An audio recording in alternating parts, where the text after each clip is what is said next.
So what are you going to do with them? Why can't you throw them out? Cut myself.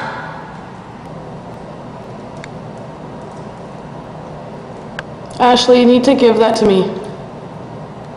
But I think just the image of a teenager dying in a prison cell, that affects anyone, and it's not an everyday occurrence. So it was just that issue of why is this happening, and who is this person, and who are these women who are locked away that we don't hear about, which really got my interest.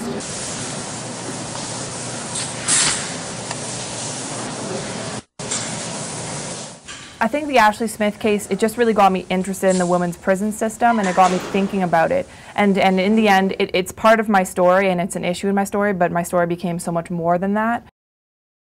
It was Smith, Ashley Smith, drew me to the project, but it was also speaking with some advocacy groups such as the Elizabeth Fry Society, who opened my eyes to the broader issues in the women's correction system and how the population was changing.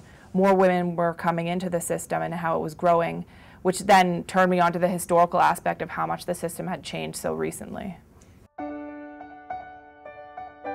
Hi, my name is Laura Stone, and I am the Michelle Lang Fellowship winner of 2010 and 11. I'm here at the Calgary Herald in what has become Michelle's Corner.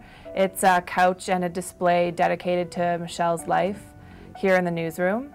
And the fellowship was created in her honor after she was killed in Afghanistan.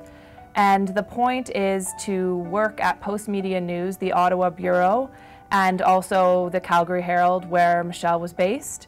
And you do daily news, but you also work on a long-term project throughout the entire year.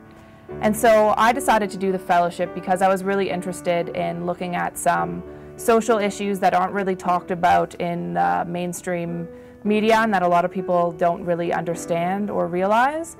And the subject of my project is the women's prison system in Canada.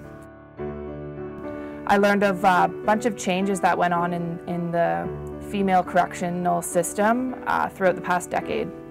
And so it was really interesting to look back and see why these changes were made and how the system is different today and what are some issues, problems, advancements that have been made throughout the past decade. So I've traveled across Canada in the northern US working on the project, and it's been a great experience, and I'm really looking forward to seeing it all come out. I'm a different journalist today than I was a year ago, and I wouldn't be without doing this project. I've learned so much. I can't believe the opportunities and the time that I've had to work on it and the ability to travel and see the things that I've seen. So yeah, it's definitely everything that I hoped it would be.